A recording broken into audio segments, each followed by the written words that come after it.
Todas las formas de tiranía que en el mundo han sido han actuado de la misma manera, socavando, erosionando, destruyendo los vínculos comunitarios que hacen fuertes a los miembros de la sociedad, ligándolos a un acervo moral que, revivificado generación tras generación, constituye el andamiaje sobre el que se edifican las personalidades fuertes y con libertad de juicio.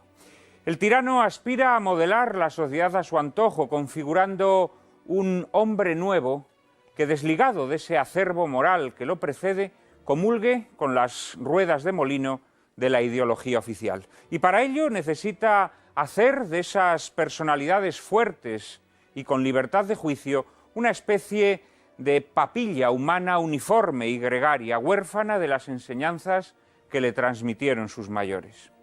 A este proceso que tritura las comunidades humanas, reduciéndolas a una masa genuflexa, lo llamamos ingeniería social. Antaño, tal proceso de ingeniería social se lograba actuando sobre los individuos desde una esfera exterior, mediante métodos policiales represivos, prohibiciones y normas de obligado cumplimiento cuya infracción acarreaba las penas más onerosas. En las formas más evolucionadas de tiranía, la ingeniería social se logra actuando mediante el adoctrinamiento cultural y la propaganda sobre la esfera interior o conciencia del individuo. Se trata, esta última, claro está, de una forma de ingeniería social mucho más eficaz, porque si en las sañudas tiranías de antaño quien era reducido a papilla tenía conciencia del despojo que estaba sufriendo, en las tiranías de Ogaño, mucho más civilinas y buenistas, el despojo ya no se percibe como tal, sino más bien como una forma de paternalismo amable y protector. Y una vez triturada en los engranajes de la ingeniería social, la sociedad sometida puede incluso llegar a considerar el despojo sufrido como una conquista a la que no está dispuesta a renunciar. Lo cual es perfectamente comprensible, pues destruidos los vínculos comunitarios que hacen a las personas fuertes, quien ha sido sometido a un proceso de ingeniería social ya no tiene dónde refugiarse fuera de la égida del tirano disfrazado de Mesías. En las últimas décadas los españoles hemos sido sometidos a un formidable proceso de ingeniería social que nos ha empujado a renunciar inconscientemente al acervo moral de nuestros mayores, como quien se desprende de una rémora del pasado. Así, exactamente así, despojados de ese depósito de sabiduría acumulada, es como nos quieren los nuevos tiranos, para que nuestra orfandad sin vínculos con la tradición se convierta en el terreno de cultivo de sus consignas ideológicas que actúan a modo de implantes emocionales en nuestros cerebros y en nuestras almas. Este proceso se ha acelerado en los últimos años en volandas de un proyecto político muy bien definido y en gran medida consumado, cuyas consecuencias quizás sean difícilmente reversibles. El crimen del aborto ha sido transformado en un derecho de la mujer. La dignidad de la vida humana ha sido pisoteada mediante la aceptación de la eutanasia y la experimentación con embriones. Al adoctrinamiento ideológico gubernativo ha infestado la educación. Se ha llamado matrimonio a las más diversas fórmulas combinatorias humanas y se ha impuesto, en fin, una versión oficial de nuestro pasado que nadie puede atreverse a discutir a riesgo de ser condenado al ostracismo. A nadie se le escapa que el propósito último de tal proceso de ingeniería social no es otro sino destruir los fundamentos cristianos de la sociedad. Pecaríamos de ingenuidad, sin embargo, si pensáramos que tal propósito ha sido diseñado por los gobernantes que ahora se despiden después de dejar España como un solar. Ellos tan solo han sido los entusiastas ejecutores de un plan minuciosamente urdido desde instancias más poderosas, encargadas a su vez de instrumentar una ofensiva contra la civilización cristiana que hunde sus raíces en doctrinas políticas y movimientos filosóficos e ideológicos que se han hecho hegemónicos en nuestra época a derecha e izquierda. Sobre esos movimientos que, bajo el disfraz de exaltación de la libertad, encubren un propósito totalitario, y sobre los ejecutores de este proceso de ingeniería social, hablaremos hoy en compañía de Jesús Trillo Figueroa Carmelo López Arias, Pedro Fernández Barbadillo y Benigno Blanco. Les prometo un coloquio formidable. Vamos a meternos ya en harina y vamos a pedirle a María Carva que nos presente el primero de los dos puntos que van a componer nuestro programa de hoy. Pues vamos a ellos. Nunca dos legislaturas habían dado para tanto. Desde que el Partido Socialista accediera al poder en 2004, no ha titubeado nunca en la ejecución de una hoja de ruta perfectamente calculada. Zapatero se lo anunciaba así a su escritor palaciego Suso de Toro en una frase sobrecogedora. Si hay algo que caracteriza esta etapa de gobierno es que hay un proyecto de alcance en valores culturales y por tanto ideológicos que pueden definir la identidad social e histórica de la España moderna por mucho tiempo. Si alguno de ustedes desde casa no tiene aún claro qué es eso de la ingeniería social o en qué consiste, bastará que recuerde algunas de las leyes más características del zapaterismo para hacerse una idea. En 2004 se aprobaba la Ley de Medidas de Protección Integral contra la Violencia de Género, que por cierto no ha logrado disminuir ni un ápice el mal que pretendía combatir. Un año después se reformaba la institución matrimonial para dar cabida al matrimonio homosexual con adopción. También en 2005 se dio luz verde al divorcio exprés. En 2006 la fecundación asistida sin limitaciones era un hecho consumado, al igual que la imposición de la asignatura de educación para la ciudadanía. En 2007 entraba en vigor la Ley de Memoria Histórica, la Ley de Identidad Sexual, que posibilitaba el cambio de sexo en el registro civil sin tener en cuenta más consideraciones que la voluntad del sujeto demandante, y se rebajaba la edad de emancipación sexual a los 14 años. Tan colosal obra de ingeniería social se coronaba con la reforma de la Ley del Aborto.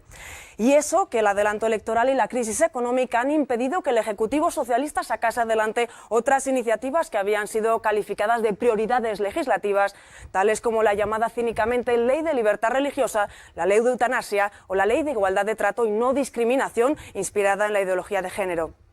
Ahora bien, no hemos de creer que el culpable de todos los males es exclusivamente el Partido Socialista.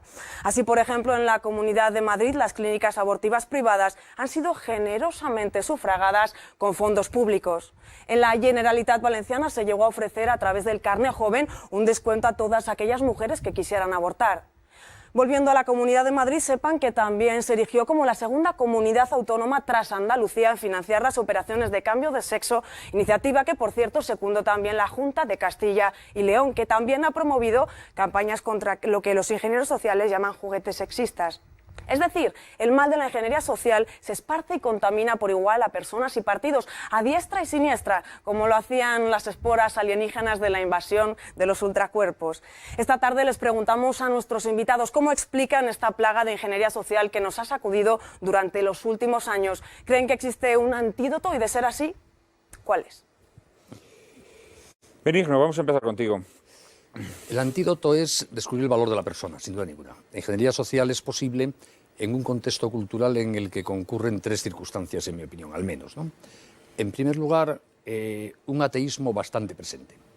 Para creer que uno puede tener un modelo de cómo debe ser la sociedad y la persona, para ser tan imbécil de creer eso, que uno puede tener un modelo de mundo y de persona, hay que haber excluido a Dios y la creación.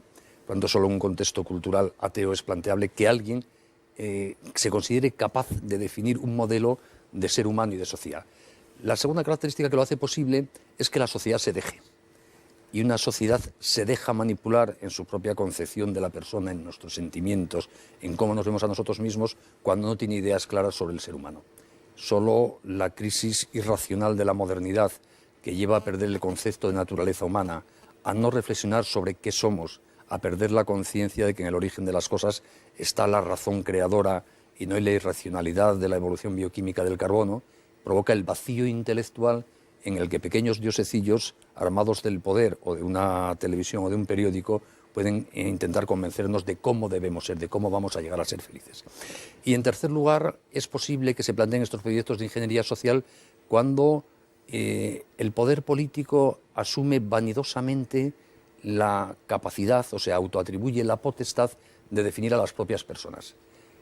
Creíamos que la modernidad consistía, entre otras cosas, en sacar el poder de las opciones religiosas, de la sexualidad, de la cama de la gente. Los ingenieros sociales vuelven a meterse en la intimidad del hogar y de la cama de las personas para intentar explicarnos cómo debemos comportarnos. Por eso intentan configurar la mentalidad de nuestros hijos en la escuela, educar sexualmente desde el poder a los menores de edad, definir cómo debe ser la vida religiosa en su proyección pública de las personas, etc. Por lo tanto, la manera de rebelarse contra esto es volver a la naturalidad de la persona, al convencimiento de que los seres humanos consistimos en algo y podemos conocer en qué consistimos, qué somos. Por lo tanto, podemos conocer objetivamente y comunicar a los demás qué nos hace buenos y qué nos hace malos. Y que eso nos aboca a un proyecto de libertad, porque podemos apostar por ser buenos o malos. Y que eso no nos lo dice nadie desde fuera.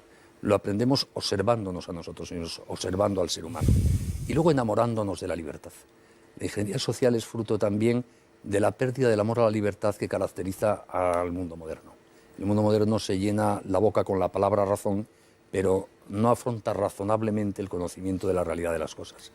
El mundo moderno se llena la boca con la palabra libertad, pero solo valora el libertinaje, la mera no coacción para hacer lo que se quiera, no la libertad como compromiso con el bien posible de que somos capaces. Por lo tanto, hay que volver al humanismo clásico, al humanismo cristiano. Hay que reforzar de nuevo la autopercepción de las personas sobre su dignidad. Dicho en términos de teoría política, y concluyo, el gran mito del liberalismo contemporáneo, liberalismo, radicalismo, según hablemos en Estados Unidos aquí, es la sociedad constituida sobre un ciudadano anónimo sin circunstancias, que decide el régimen político en consenso con otros ciudadanos que no tienen tradición, ni ideas, ni circunstancias. La teoría de Rawls sobre el origen de la sociedad liberal. Al revés, todos los ciudadanos tenemos circunstancias, tenemos una tradición, somos hijos de una familia, pertenecemos a una cultura, hemos mamado una religión. Y por lo tanto ese ciudadano abstracto, cibernético, sin circunstancias no existe. La sociedad hay que construirla con las personas reales. Y el poder político que no respeta a las personas reales, con sus tradiciones culturales, familiares, religiosas, sus condicionamientos, sus vicios y sus virtudes, es un Estado totalitario aunque tenga una apariencia formal democrática. Así es. Carmelo López Arias. Sí, porque María nos preguntaba que cómo ha sido posible todo este amplio elenco de leyes destructivas que ha puesto en marcha el gobierno socialista en estos últimos 8 años. Y Benigno lo ha dicho muy bien, ha señalado una serie de razones y creo que todas ellas reconducen a un punto. Por ejemplo, cuando hablaba Benigno del ateísmo generalizado, hablaba de la ruptura del orden natural y hablaba últimamente de la religión como algo que hemos heredado, hemos recibido colectivamente, independientemente de la posición de cada cual, y que alguien ha ido a destruirlo, a destruir esas tres cosas, a destruir la idea de Dios, la idea de orden natural y la idea de religión. Entonces tenemos que pensar quién lo ha hecho, y si estamos hablando de legislaciones y de legislaturas, el nombre que nos sale es José Luis Rodríguez Zapatero. Y aparte de que esto tenga una crítica meramente coyuntural y partidista, es importante pensar qué mentalidad ha tenido Zapatero para llevar a cabo todo este tipo de reformas sociales. La mayoría de las cuales, por cierto, no está muy claro que se vayan a tocar después de su mandato. Bueno, yo creo que parece más bien claro que no van a ser tocadas, ¿no? De algunas sabemos que va a ser retocada, mínimamente, el resto no hay noticia. Pero Zapatero ha hecho varias declaraciones muy específicas sobre su forma de pensar en esas materias a lo largo de sus 8 años, pero hay dos especialmente llamativas por su carácter específicamente anticristiano. Una de ellas es aquella famosa expresión suya de que no es que la verdad nos haga libres, sino que la libertad nos hace verdaderos. Yo creo que hay pocos políticos en el mundo occidental que se atrevan a desmentir a Jesucristo de una forma tan radical, independientemente de que muchos lo piensen, pero que se atrevan a decirlo de esa forma no es muy común. Y tiene que ver con el concepto de la libertad que tiene Zapatero, que es la antítesis del que glosaba Benigno. Y luego, por ejemplo, otra mención específicamente anticristiana de Zapatero, cuando en una entrevista que concedió en torno a algunas de las reformas que ha hecho en la línea de la ideología de género, hizo más de una referencia a los 2000 años de opresión que habían padecido las mujeres, ¿no? 2000 años. Justo 2000. ¿no? Justo 2000. Las mujeres de Babilonia eran absolutamente felices, las mujeres precolombinas también, ahí no sé por qué habla de 2000 años, ¿no? Pero lo eran hasta hace 500. Y las asiáticas y japonesas ya lo siguen siendo porque el cristianismo allí nunca ha imperado. Ni siquiera ha imperado en Occidente hasta hace 1700 años, ¿no? Se olvidó del edicto de Milán Zapatero. Es decir, que hemos tenido un presidente del gobierno cuya labor social ha sido explícitamente anticristiana, no en las formas, por lo que tú comentabas, Juan Manuel, al inicio del programa, de que ahora ya no se ataca directamente, sino se ataca civilinamente, pero él ha atacado en lo que es la Constitución social. Decía Roger Garaudy, el que fuera histórico dirigente del Partido Comunista francés, él se refería al comunismo, pero realmente vale igual para el socialismo y para esta forma de ingeniería social que estamos comentando. Decía que no es que el comunismo fuera necesario para acabar con los vínculos religiosos, sino, quiero decir lo contrario, que no es que hubiera que acabar con los vínculos religiosos para implantar el comunismo, sino que había que implantar el comunismo para acabar con los vínculos religiosos. En ese proyecto estamos. Esta labor de ingeniería social que ha puesto en marcha el PSOE de Zapatero no ataca frontalmente a la religión, aunque está empezando a hacerlo en los últimos 2 años, ha habido casos claros. Incluso hasta ha cerrado una basílica con el Papa en España, ¿no? Como ocurrió con el Valle de los Caídos. Pero lo cierto es que han ido a arrancar los vínculos sociales de las personas, y en particular de la juventud, a través de reformas sociales. Yo creo que ese es el gran sentido de su labor de ingeniería social. Claro, cuando mencionabas estas frases, que son frases hechas o pronunciadas con gran cálculo y malignidad, ¿no? Porque evidentemente esa de que la libertad nos hace verdaderos. Otra todavía más escalofriante, que está en el mismo libro que citaba María, un libro infecto hagiográfico, en el que él decía que a medida que reflexionaba consideraba que el único ser digno de adoración es el hombre. Esto es una frase ya directamente, en fin, olorosa a azufre, ¿no? Yo creo que estas son frases que, viendo luego a él en su necedad cotidiana, digámoslo así, ¿no? en su desempeño inepto, diario, uno piensa que verdaderamente estas son frases que están hechas en algún think tank, ¿no? O sea, no se le han ocurrido a él esa No, mañana, porque son frases que al que no es católico le pasan inadvertidas, pero al católico, sobre todo al católico formado, cuando alguien te dice que considera que el único ser digno de adoración es el hombre, pues claro, inmediatamente se te enciende la luz, ¿no? Porque te das cuenta de lo que está hablando, ¿no? Está hablando de lo que el catecismo llamaba la religión del anticristo, ¿no? Entonces, verdaderamente creo que hay algo calculado, y me temo que desde instancias superiores a él. Adelante, por favor. Hombre, yo creo que las circunstancias a las que hemos llegado no es solamente Zapatero. Es decir, que en primer lugar yo creo que tenemos un pensamiento hegemónico en España de izquierdas, e incluyo en ello a la derecha, sin ningún problema. Y cuando digo pensamiento de izquierda lo digo en el sentido más radical, en el sentido marxista de la expresión. En el mundo no hay que pensarlo, hay que transformarlo. Es decir, que partimos de una visión del mundo en donde no se puede comprender la realidad, sino que es todo transformación. Y de nosotros depende el hacer la sociedad, de nosotros depende en construirnos a nosotros mismos, de ahí la libertad nos hará verdaderos, etcétera, etcétera. Y esa transformación, que es radical, que es en definitiva partir de cero, revolucionaria, transformar la sociedad, consiste en acabar con la civilización que conocemos, que es la civilización occidental, y cambiarla por la de ellos. Pero con una finalidad fundamental, que es el poder. No nos olvidemos de eso. Aquí de lo que se trata es de ideología política, y es del poder. Lo demás le tiene sin cuidado. Es decir, no es que crean en una vaina como la de la película, sino sencillamente creen en el poder. Aparte de buscar el poder, creo que buscan la perdición de la gente, creo que buscan la destrucción de la gente. Porque quieren que piensen como ellos, porque quieren que el poder se consiga más fácilmente si piensan como ellos. Y de alguna forma el pensamiento único, como en esa película, el pensamiento unidimensional que tú decías anteriormente, hace que sea el poder para ellos. Si me permites, la ingeniería social no nace con Zapatero, ni nace con Petit, ni con esta socialdemocracia. No, luego hablaremos de con quién nace, por supuesto. Pero tú decías, sino que María, viene de la época de la Revolución Francesa. Déjame siquiera apuntarlo. Sí, claro. No, te lo dejo apuntar. María hablaba de una segunda pregunta, que era ¿y qué solución hay a eso? Bueno, pues si el problema está en que han conseguido volver al totalitarismo a través de la cama, de la relación más íntima de las personas, o de la relación del padre y del hijo, yo creo que la solución no es una solución política tanto como una solución de realidades. ¿Cuál es la realidad más importante? El amor. Es decir, hay que volver al sentido del amor. Y a través del sexo, probablemente, aunque parezca, porque toda la ideología en la que han hecho hincapié es la ideología de género. Y la única forma de combatir eso es recuperar el sentido pristino del sexo. Es decir, sexo como se care, como cosa de dos, no como puro placer. Y como cosa que conlleva en su utilización responsabilidad, y como cosa que conlleva en su sentido amor. Eso es la única solución por la que yo veo. En definitiva, un final feliz de Hollywood.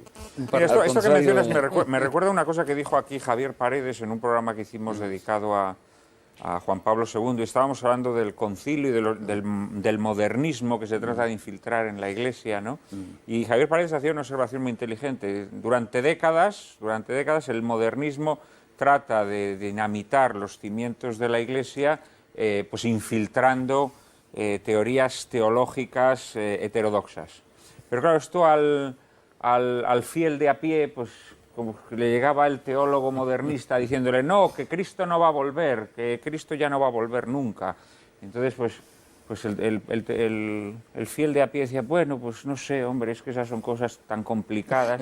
Pero de repente el modernista tuvo un hallazgo genial, y es que le dijo, no, oye, tú puedes meterte en la cama con más personas, oye, tú puedes no tener hijos, o tú puedes... Y ahí ya de repente el fiel dijo, uy, esto me interesa, Y ahí fue cuando verdaderamente se coló el veneno, ¿no? O sea que esa utilización, digamos, al final del instinto más primario y también del deseo afectivo y de la necesidad afectiva más fuerte y elemental que existe en el ser humano, es inteligente, ¿no? Sí, dos o tres cositas. Habéis hablado de José Luis Rodríguez Zapatero. Y yo creo que podemos dar un dato sobre él que en el fondo extrapolado es el mismo dato que podríamos dar sobre la época moderna. Zapatero lleva 8 años de una campaña de laicismo activo y su mandato acaba con 1,5 millones de jóvenes de rodillas al lado de un anciano de 84 años adorando la Eucaristía en España con la colaboración del gobierno de Zapatero.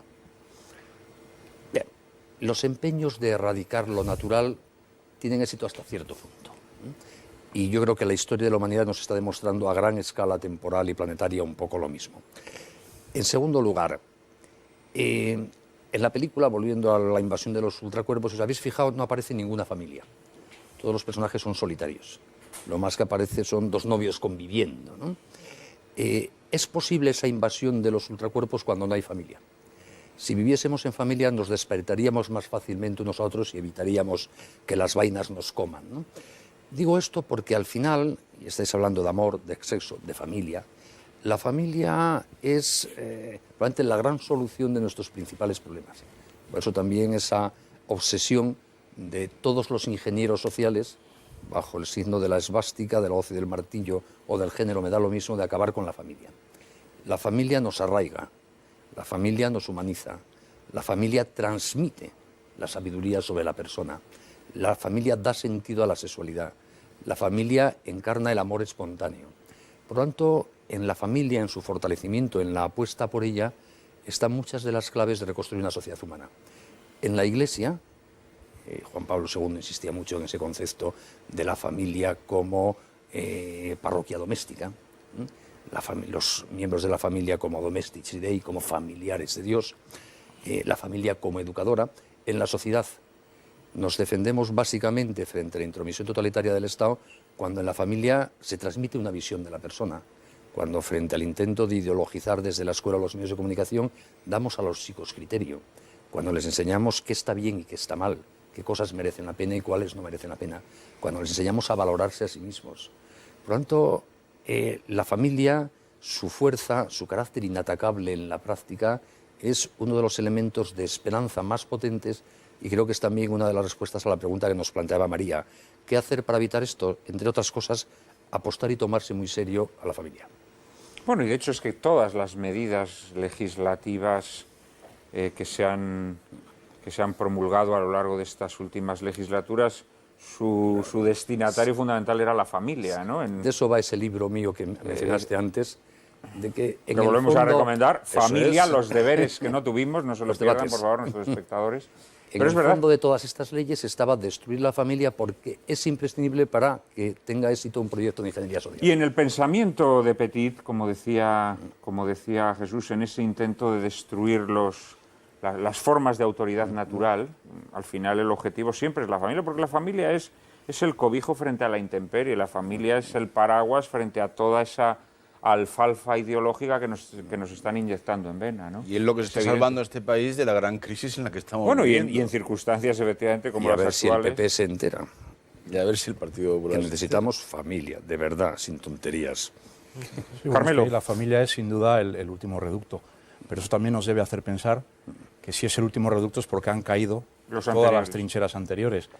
Entonces, en ese sentido, sí, yo comparto evidentemente que el amor, y sobre todo el amor familiar, y el amor tal como se genera y se hace crecer en la familia, es la base de la recuperación. Sin eso no va a haber nada, porque va a ser a través de la familia de cómo se vuelva a reconstruir la sociedad.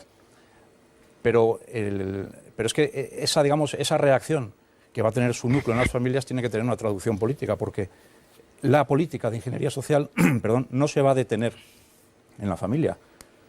No va a conseguir destruirla del todo porque, como veremos probablemente después, cuando examinemos las causas filosóficas e ideológicas del ingenierismo social y qué es lo que pretende destruir, digamos, la familia lo que hace es completar todo lo que el individuo es y todo lo que el individuo quiere. Pero hay que hacer un salto a la política en el cual todos los criterios en los que se basa la ingeniería social sean contrarrestados, porque si nos quedamos exclusivamente en defender el último reducto, vamos a caer, va a caer la familia. De hecho, legalmente no existe, el matrimonio legalmente no existe ya desde la equiparación con uniones homosexuales, pero hay que pensar que la familia ha sufrido un asalto continuado desde los años 70, antes y después de la reforma constitucional, y muchas cosas en nombre de los derechos fijados en la Constitución. Es decir, que no es una cosa nueva, Zapatero lo ha llevado a su extremo, pero lo ha llevado a su extremo sobre una familia ya destruida por el divorcio, que no había traído el PSOE, sino la UCD, sobre una serie de reformas del Código Civil que tendían a destruir la constitución natural de la familia, la relación de autoridad entre padres e hijos, las mismas relaciones matrimoniales. Es decir, que el proceso es largo y es político. Y yo, lo único en lo que quisiera matizar, yo no creo que todo esto dependa exclusivamente de la pasión del poder, de quien lo detenta. Porque muchas de las personas que están poniendo en marcha este tipo de reformas saben que su poder es caduco. Evidentemente les puede gustar mandar mucho y que se haga lo que ellos quieren, que es lo que al fin y al cabo es con natural al que tiene poder y ha existido a lo largo de toda la historia.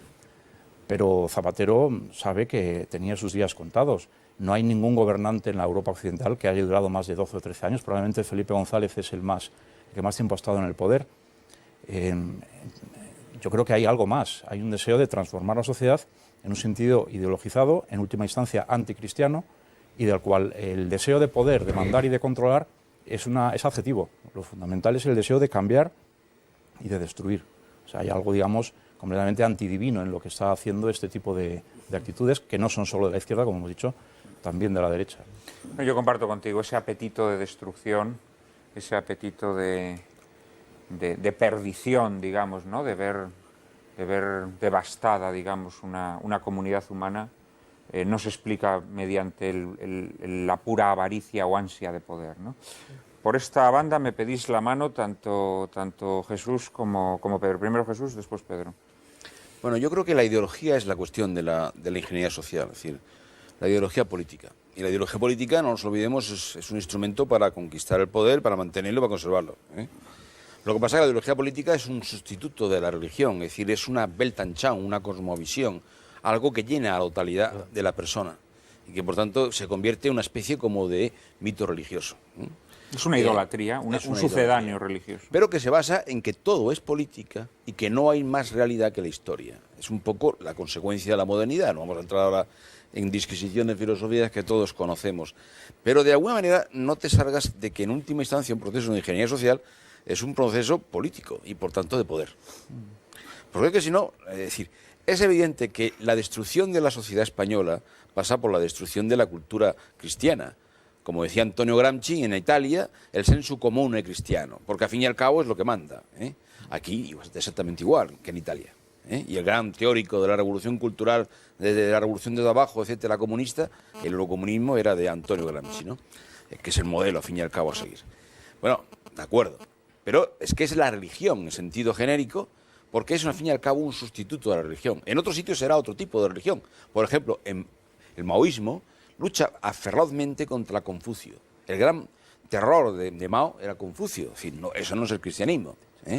Es decir, en definitiva, es una vuelta de tortilla, es el reverso del anverso, que es, al fin y al cabo, el mundo religioso fundamentalmente, porque es el opio fundamental del pueblo en el sentido marxista de la expresión.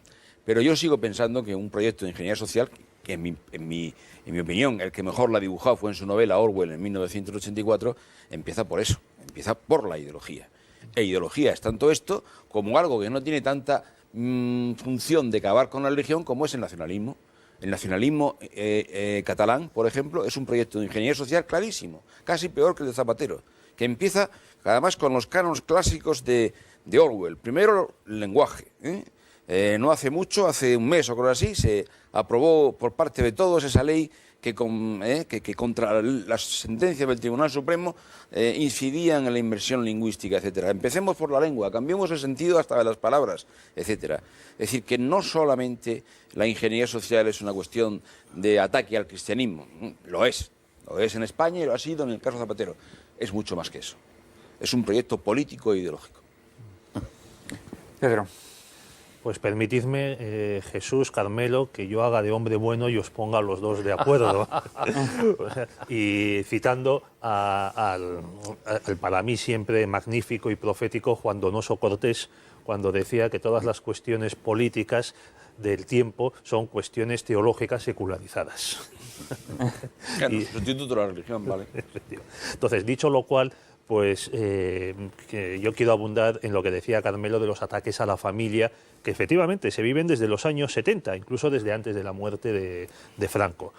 Y, por ejemplo, un amigo antes del verano pues ha tenido la desgracia de divorciarse y me contaba que estaba asombrado con que gracias al divorcio exprés de Zapatero, pues como por fortuna dentro de lo malo había acuerdo entre él y su exmujer, pues se presentaron con el convenio en el juzgado, vieron a la juez les preguntó a los dos si estaban de acuerdo, dijeron que sí, firmaron y se acabó el matrimonio, aunque hay dos niños pequeños. Entonces estamos en un momento en el que a un español le es más fácil divorciarse de su cónyuge y de su familia que, por ejemplo, cancelar un préstamo hipotecario en un banco, por supuesto, o despedir a un empleado en el caso de que tenga una empresa. O cambiar de compañía con el móvil. Pues cambiar de compañía por el móvil o conseguir cambiar de médico en la seguridad social. Entonces, este es el desprestigio que está sufriendo la familia desde hace, yo creo que 40 años. No, hombre, el matrimonio como institución jurídica ya no existe, evidentemente, ¿no? No existe en modo alguno. Benigno y Carmelo. El matrimonio en España, como en casi todo Occidente, es alegal. No ilegal, pero sí alegal. Es decir, el concepto de matrimonio, ese compromiso que hemos asumido yo con mi esposa, Juan Manuel recientemente, no está en ninguna ley. Es otra cosa. Lo hacemos fuera de la ley. Eso sí, seguimos haciéndolo con la misma convicción y pasión que mis abuelos y tatarabuelos. Digo esto porque la familia ha sido atacada en el siglo XX como nunca. Por las ideologías totalitarias, tanto el marxismo como el nazismo, por la ideología de género. La familia ha sufrido la mayor revolución sociológica de la historia, con el paso de la familia extensa rural a la familia nuclear en zonas urbanas, con la incorporación de la mujer al mercado de trabajo, con la difusión de la anticoncepción, con la revolución sexual, y aquí sigue la familia. La familia tiene hoy día las crisis que tenemos los seres humanos de hoy. La familia tiene crisis de identidad porque los seres humanos tenemos una profunda crisis de identidad, pero ahí sigue, la inmensa mayoría de la gente sigue queriendo hacer familia. Lo que pasa es que muchas veces no se aclara sobre cómo hacerlo. Claro, pero lo intentan, lo tienen en el corazón. Cuando se hacen encuestas sobre usted tiene los hijos que desea, la inmensa mayoría de las mujeres europeas dicen que menos de los que desearían. Se dejan comer el coco luego por las dificultades laborales, de conciliación económicas, pero les gustaría tener niños como siempre han querido las mujeres. Por lo tanto, la familia está tan metida en la genética del ser humano que es indestructible, aunque se le puede hacer pasar malos ratos, que es lo que pasa hoy. En el tema de si detrás de todos estos proyectos de ingeniería social hay una mera voluntad de poder o algo más, yo creo que hay una voluntad de poder, pero que no es el poder de yo concreto, yo Rodríguez, yo Pérez mandar, que también un poquito, obviamente. Es el poder de la seducción del mal. El vacío religioso crea mucha soberbia intelectual. Las ideologías se convierten en verdaderas fes religiosas. Hay mucha gente que ha muerto en el siglo XX por defender el comunismo con la misma pasión y honestidad de corazón con que muchos mártires cristianos se dejaron comer por los leones. También ha habido mucho jeta que ha vivido del rollo comunista, pero hay mucha gente que de verdad creía que estaba trabajando por la felicidad del proletariado, por la justicia social. Era un error, pero que lo hacían. Hoy día pasa lo mismo.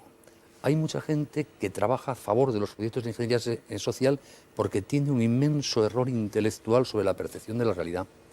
Por eso yo creo que la formación, el acceso a la verdad, el conocimiento, la reflexión son fundamentales. Al final está esa idea que Benito XVI ha expresado muchas veces, ¿no? Que incluso aunque no dicha así, cuando estuvo hace unos meses en España para la Jornada Mundial de la Juventud la volvió a reflejar, ¿no? Hay dos visiones de la historia del ser humano y del mundo. Quienes creen que en el origen está el caos, que por lo tanto no hay sentido ni esperanza de futuro, que todo se crea en cada momento y punto, y quienes creemos que en el origen está la razón, que todo lo que sucede es razonable, que hay una esperanza y un sentido de futuro. Según veas las cosas de una manera o de otra, el mundo es distinto.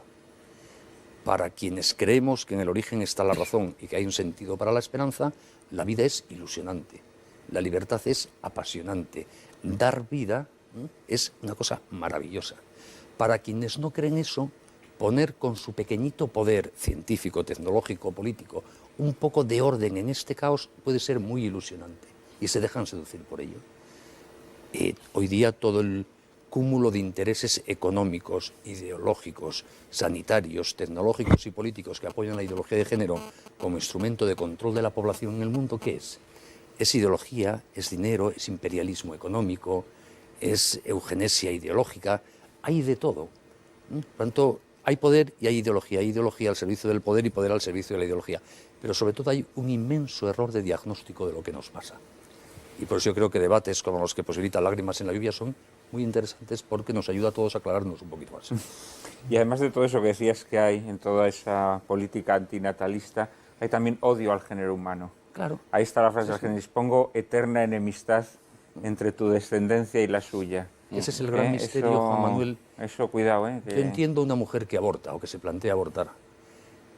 No puedo entender al señor que en frío dona millones de dólares para facilitar el aborto en el mundo. Hay odio. Hay odio a la vida y a quien la da, ¿no? Hay algo Y incomprensible. a quien la da o a quien la crea, ¿no? Que yo creo que eso... Sí. Es que sí, yo creo que estas cosas requieren una cierta lectura sobrenatural, ¿no? El luciferismo. No, hombre, vamos a ver, mira, hay una vocación irrefrenable en el ser humano, que es lo sobrenatural. Esa es una vocación irrefrenable. El ser humano, si se vacía de Dios, se tiene que llenar de contradios, se tiene que llenar de algo sobrenatural que supla ese vacío de Dios, ¿no? Eso es así. Carmelo, cerramos contigo este bloque. Sí, pero no se puede llenar ese vacío, ¿no? Por eso yo creo que la ideología de género como una parte de la ingeniería social, y la ingeniería social, cualquier proyecto de ingeniería social en sí mismo, no es una alternativa. Realmente lo que ocurre es que tenemos el orden natural de las cosas y su corrupción. Y su corrupción siempre acaba pasando factura. Es muy interesante el dato que citaba Benigno, de lo del el número de hijos por mujer que desean tener las mujeres, porque hay una serie histórica que se empezó a hacer, creo que en Francia, en los años 60, que es muy indicativa al respecto. En los años 60, por ejemplo, antes de que se difundieran de forma masiva los anticonceptivos, se hizo una encuesta en la que se preguntaba a las mujeres cuántos hijos querían tener. Y creo que estaba en torno a 2,83 hijos por mujer. Y los que tenían en aquel momento era 2,6, 2,7. Es decir, prácticamente las mujeres tenían los hijos que querían tener. Esa serie histórica se ha continuado haciendo y hoy en Francia, en esa misma serie histórica, pero en todos los demás países de Europa, está en torno a 5 veces inferior el número de hijos que las mujeres tienen y los que quieren tener. Es decir, que la difusión de métodos anticonceptivos, de la universalización de la planificación general y demás, no ha repercutido en que las mujeres quieran los hijos que quieren tener. Quieren tener menos que antes, en torno a 2,3, creo que estaba la última dato que vi en una encuesta de ese tipo, y bueno, ya sabemos cuáles son las cifras de relevo generacional, que son mínimas, ¿no? Y lo mismo pasa en lo que decía Benigno, de que al final la familia resiste. El otro día veía una estadística que decía que ahora, que estamos viviendo un auténtico boom de divorcios, ¿no? Las tasas de divorcio en matrimonios religiosos o civiles, es decir, allí donde hay un compromiso público, y con 3 hijos o más, son bastante similares, del mismo orden de magnitud, que en los años 70. Que donde está habiendo la explosión de divorcios es en parejas de hecho, es decir, relaciones no formalizadas, y en matrimonios sin hijos, o con pocos hijos. Es decir, que al final la naturaleza sigue su curso, es decir, cuando las cosas son como deben ser, la familia resiste. Cuando la ideología de género, como expresión última de o más reciente o más virulenta de la ingeniería social hace su labor, lo que hace es destruir, pero no construye nada en su contra, ¿no? Entonces yo creo que ahí hay una clara, digamos, muestra de que hay cosas naturales y cosas antinaturales, y la naturaleza lo que hace es vengarse, no hay alternativa. Estábamos hablando del proceso de ingeniería social que se ha desatado en España en los últimos años o décadas, pero naturalmente pensar que un proceso semejante está circunscrito a España o está circunscrito a esta época que nos ha tocado vivir sería ser excesivamente ingenuos. Naturalmente esto tiene sus orígenes y son unos orígenes que se remontan en el tiempo. Ahora con nuestros 4 invitados vamos a tratar de profundizar, de indagar en esos orígenes. María Cárcava nos introduce en el asunto. Atribuir en exclusiva este proceso de ingeniería social a las ideologías de cuño izquierdista resultaría en exceso simplista, más allá de que sean las que con mayor entusiasmo hayan fomentado el proceso. Pero son muchos los países europeos gobernados por partidos de derechas donde leyes similares a las impulsadas por el gobierno de Zapatero han sido promulgadas. Para entender este proceso de ingeniería social deberíamos remontarnos al periodo de las revoluciones liberales que en su afán por dinamitar el orden social creado por el cristianismo ampararon la difusión de la masonería, cuya obsesión primordial fue siempre crear una moral alternativa. Con el tiempo, la masonería entendería que el mejor modo de lograr sus fines era lograr una síntesis entre el pensamiento liberal y la ideología socialdemócrata, cuyo resultado será la institucionalización de la revolución por vía democrática, sostenida, eso sí, por un sistema económico capitalista. Hoy, ese proceso auspiciado por el capitalismo que denunciará Chesterton ya no necesita esconder su rostro para herir. Ahora puede combatir a cara descubierta, convertido en un nuevo orden mundial.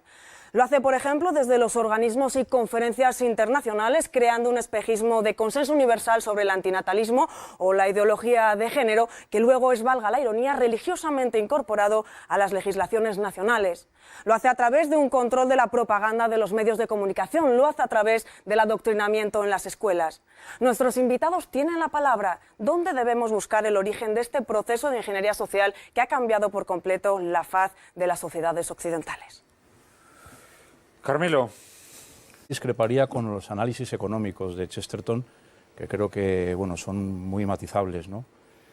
En cualquier caso, respecto a la pregunta que nos estamos haciendo, ¿no? ¿Cuál es el origen de toda esta ingeniería social? Yo creo que es el que señalaba Pedro al principio, la Revolución Francesa, ¿no? Yo creo que es ahí donde el orden natural político, social que se había ido desarrollando, al menos en Europa occidental, que es donde tenemos bien estudiado el proceso de las ideas, había ido creando una sociedad en general autónoma, donde la pasión del poder se vivía en formas clásicas, que es a las que yo me refería antes, ¿no? Es el mero deseo de mandar y de ser obedecido y de ver que las cosas se hacen como uno quiere, lo que es en ocasiones el ímpetu despótico de quien manda. En la Revolución Francesa es suprimido mediante la famosa ley Le Chapelier, que elimina todos los cuerpos intermedios y llega incluso a cambiar el mismo calendario por el que se rigen las personas, ¿no? Por cierto, con una especie de justicia poética histórica, y es que los únicos meses del famoso calendario republicano que el común de los mortales recordamos son Brumario y Termidor, que son 2 momentos bastante negros de la Revolución Francesa, ¿no? O sea que ahí, digamos, la historia se tomó venganza. Y por cierto que ahora está ocurriendo algo parecido en algunos países. Hace algunas semanas se conoció de Australia que quiere cambiar en los colegios la denominación antes de Cristo y después de Cristo por una nueva denominación, nuestra era o antes de nuestra era y demás. Pero bueno, yo creo que es la Revolución Francesa la que hace políticamente efectivas todas las ideas que habían empezado a fraguarse en la Ilustración, en las cuales el hombre se alza contra ese orden natural porque empieza a no verlo como algo recibido de Dios, sino como algo que él puede crear por sí mismo y transformar a su antojo. Yo creo que ese es el origen del mal. Y aunque es cierto que hay un liberalismo, porque ese es el liberalismo continental de la Revolución Francesa, es cierto que hay un liberalismo previo en Inglaterra que es un poquito más suave, un poquito más respetuoso con el orden tradicional, con los consensos sociales, con las costumbres, pero curiosamente en ambos casos, tanto la Revolución Francesa como la revolución matriz del liberalismo inglés, que es la famosa gloriosa de 1688, se hacen contra la Iglesia Católica, ¿no? En un caso es cerrar el paso a cualquier restauración católica en Inglaterra, en el otro caso es destruir la Iglesia Católica en Francia. Entonces yo creo que básicamente es la Revolución Francesa donde surge todo este proceso intelectual y se plasma en instituciones políticas concretas. Y desde entonces ha sido una lucha continua entre los principios de la Revolución Francesa llevados a su extremo o defendidos en un estadio anterior, ¿no? Y eso es lo que suele diferenciar la izquierda y la derecha, realmente desde el siglo XVIII. La crítica que hacía Chesterton al capitalismo, que tú dices que hay disientes de él, en realidad yo es que creo que enuncia realidades. Él enuncia, a fin de cuentas, el capitalismo no deja de ser un instrumento económico de esas ideologías que surgen, esas ideologías liberales, ¿no?, que surgen con el proceso revolucionario. Él habla de que es el capitalismo el que introduce la competencia entre el hombre y la mujer. Yo creo que esto es un hecho. Dice que es el capitalismo el que saca al hombre de su casa y le hace ponerse a vivir cerca de la fábrica, ¿no? Yo creo que esto es así. Y luego, por último, dice que es el capitalismo quien, con su publicidad chillona, nos exhorta a perder la modestia y la virtud, que yo creo que estas cosas son reales, ¿no? Y cuando...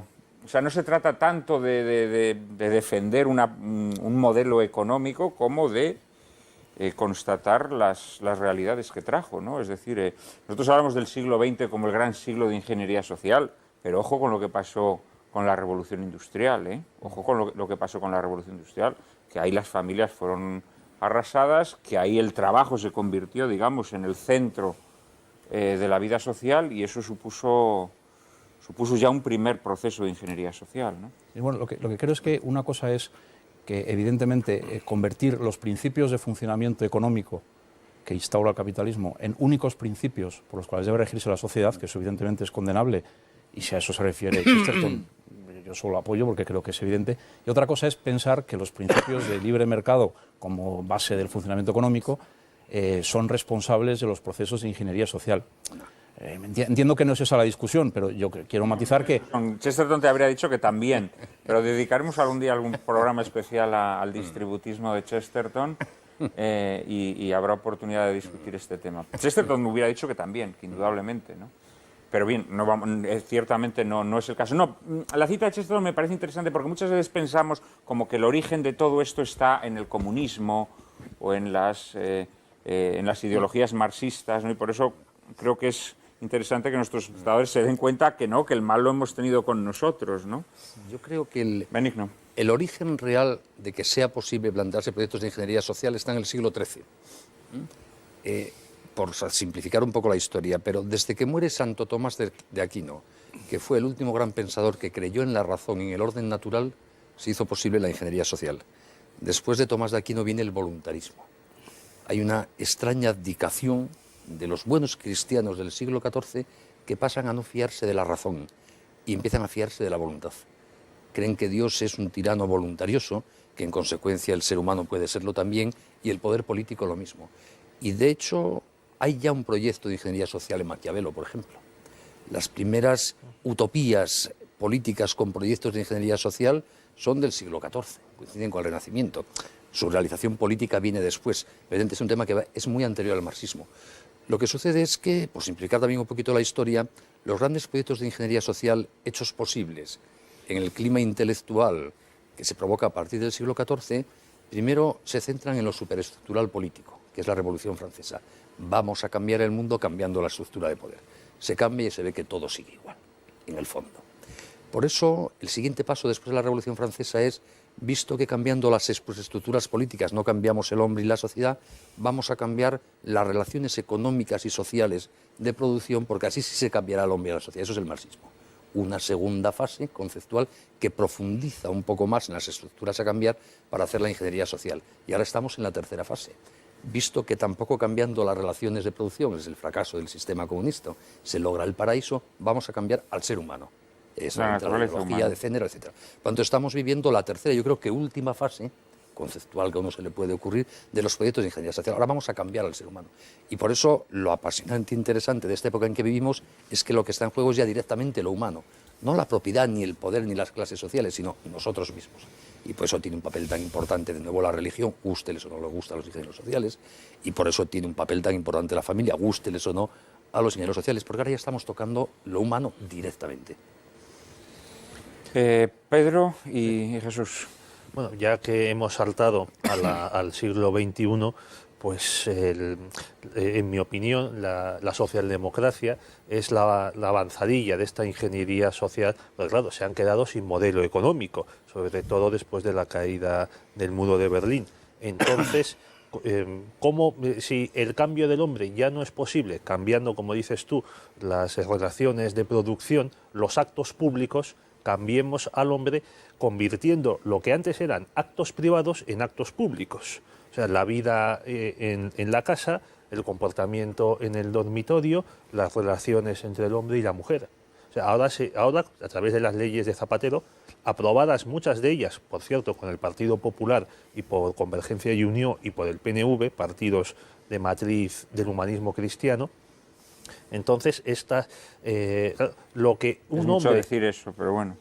Sí, para otro programa, ¿no? Bueno, en su comienzo... No gustándome la expresión humanismo cristiano, pero bueno, eso sería otro tema. Bueno, pero, Juan Manuel, tú sabes que el PNV fue un partido confesional cristiano hasta el año 77. Sí, lo sé, pero bueno, que hoy por hoy, evidentemente, ninguno de ellos tiene inspiración. Es un partido cristiana, simplemente con voluntad de poder. O sea, a cambio de una competencia administrativa, voto a favor de convertir el aborto en un derecho, eso sin ningún problema.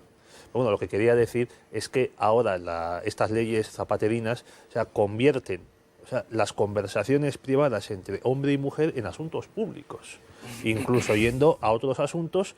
El que te fumes o no un pitillo en tu tienda también es un asunto de interés público. O sea, eso es ahora donde se está librando la batalla, no tanto en si la propiedad privada o pública de los medios de producción, que era lo que aprendimos todos en la universidad, que era la definición básica del marxismo. Jesús. ¿Cuál es el gran problema? El gran problema es el que ya anunciaba San Juan en el Apocalipsis, las dos grandes bestias, ¿no? El César y el culto al César o la ideología.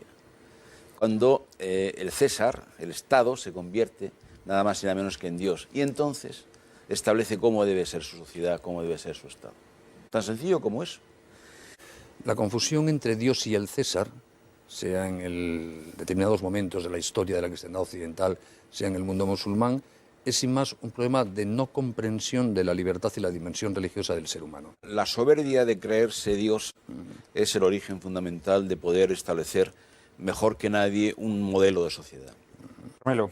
Sí, que la ingeniería social, evidentemente, es de matriz totalitaria y tiene una pretensión totalitaria. Pero no hay que leer esa palabra totalitario como una mera exacerbación del poder.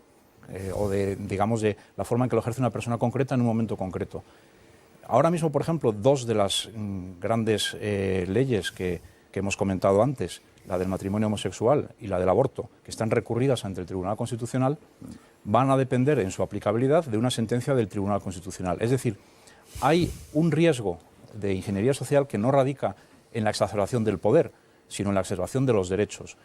¿En qué medida? En la medida en que el constitucionalismo moderno, a través de esa jerarquía piramidal de leyes que desde un poder constituyente genera un poder constituido a cuyas disposiciones deben adecuarse todas las demás y todas las demás instituciones, lo que hace es eliminar cualquier fuente de derecho o cualquier fuente de legitimidad preconstitucional, siempre que contradiga algún decreto de la Constitución.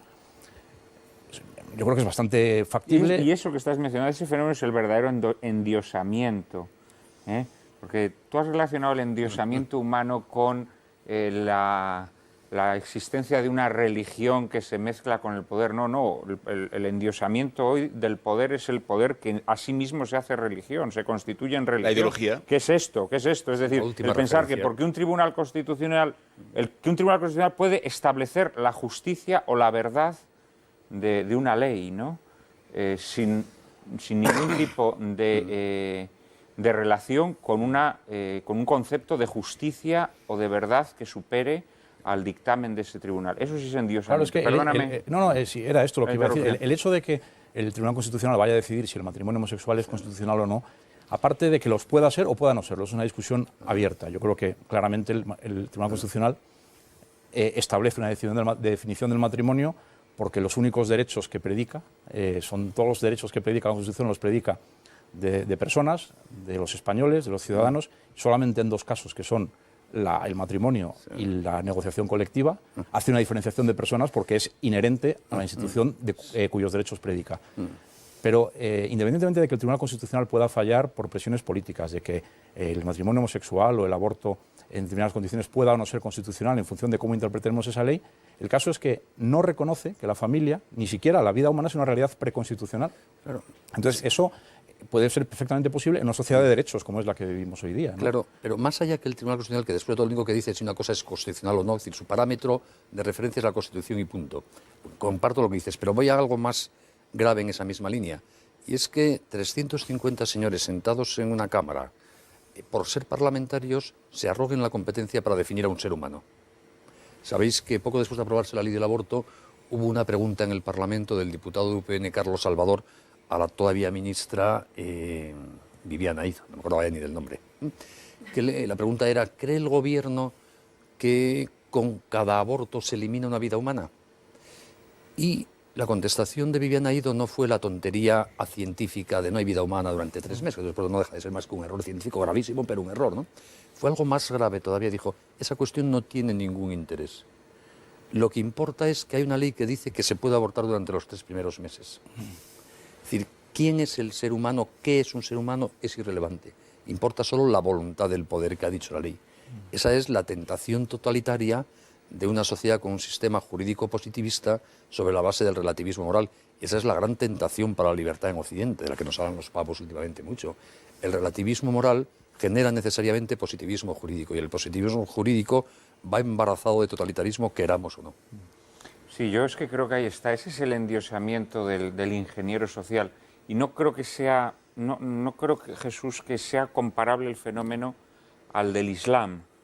Es decir, el Islam es, digamos, como si lo dijésemos, vamos a ver, es como una especie de primitivismo de la religión en donde no se concibe la autonomía de la esfera política respecto a la religiosa.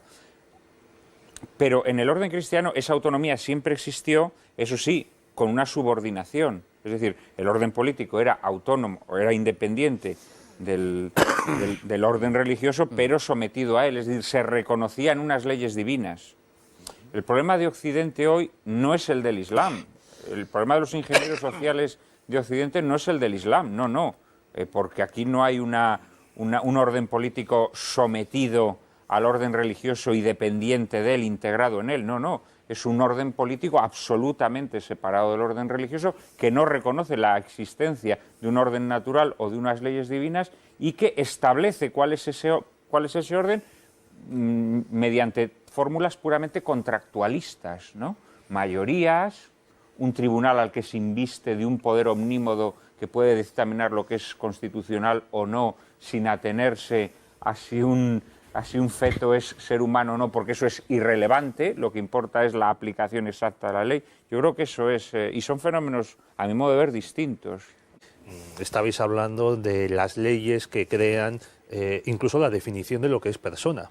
Entonces, en una sociedad como la actual, positivista, materialista, hegeliana, entonces esta sociedad no admite más norma moral que la ley. Es la ley la creadora de moral. Lo que la ley dice es bueno, lo que la ley niega o prohíbe es malo. Entonces ahí está el problema que vamos a tener en unos días, en que muchas de estas leyes, nos tememos, van a seguir en los códigos de derecho, en las legislaciones, y van a seguir ejerciendo una especie de guía moral sobre millones de personas. Porque va a haber unos gobernantes que no se van a atrever, usando la misma artimaña de ese contractualismo, a revocarlas, a anularlas o a reformarlas, que eso también es dramático. Benigno y Carmelo. Sí. Bueno, si me permites, para acabar, y creo que me voy a anticipar a ti, Benigno, para hablar de las diferencias de los totalitarismos de antes y de ahora. Al menos antes, cuando Enrique VIII perseguía a los ingleses que no les reconocían como cabeza de la Iglesia, antes podías cruzar el Canal de la Mancha y exiliarte en España, en Francia o en Italia.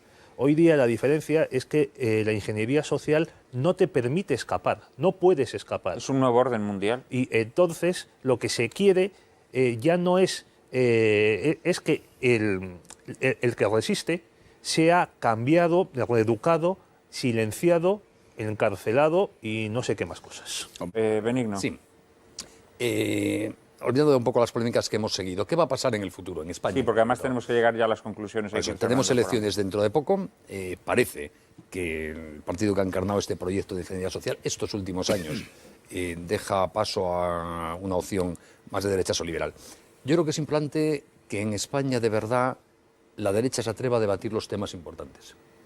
La derecha históricamente en España ha tenido ideas o ideología sobre el modelo de Estado, sobre la propiedad, sobre la banca, sobre la organización territorial del Estado, sobre el terrorismo y sobre la política exterior, pero no sobre el ser humano.